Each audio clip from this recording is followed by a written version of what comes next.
Hey John, this is Bruce Glennick with Sports Floors Incorporated. I wanted to just give you a little demonstration on a couple floors that we have in our showroom that are already laid out, and some of them are anchored, some of them are not anchored.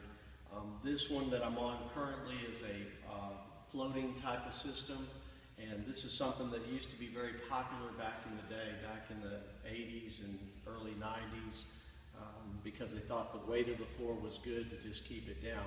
But one of the things I want to show you is the performance of the floor. When I bounce this ball on the ground, the bottle is going to move around the floor. So just watch as I demonstrate what happens.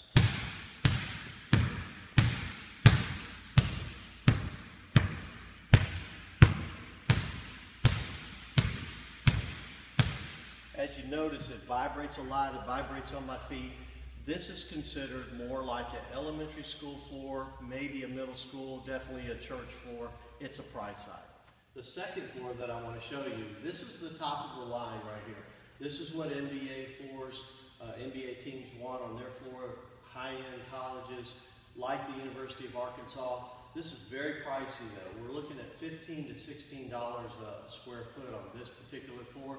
But one of the great benefits of this, it's got built-in pad right on the very, very top of the floor, and this pad has ground-up Nike tennis shoes in it. So we are part of, Connor is part of the Nike Grind program, and they put ground-up tennis shoes in it. This one, I want you to see how well this one performs, because I want to show you the next floor. I want you to do a comparison on how this works compared to the next one.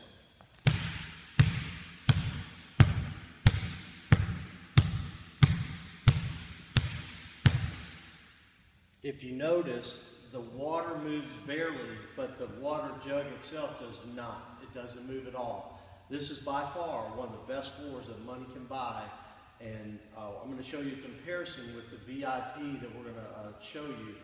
The results are very similar. Okay, the last one I want to show you is this is called VIP.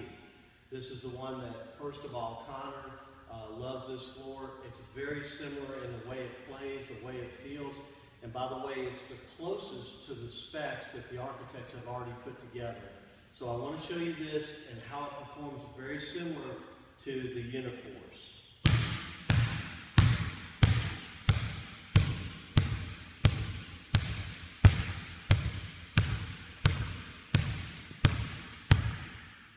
Just so you know, there are only 2 floors currently, maybe 3, that can meet the slab depression of 3 1/8.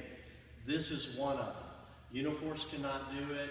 The very first one we showed you can do it, but we feel very strongly that this is the right floor for the university. We think this is the one they'll like the most.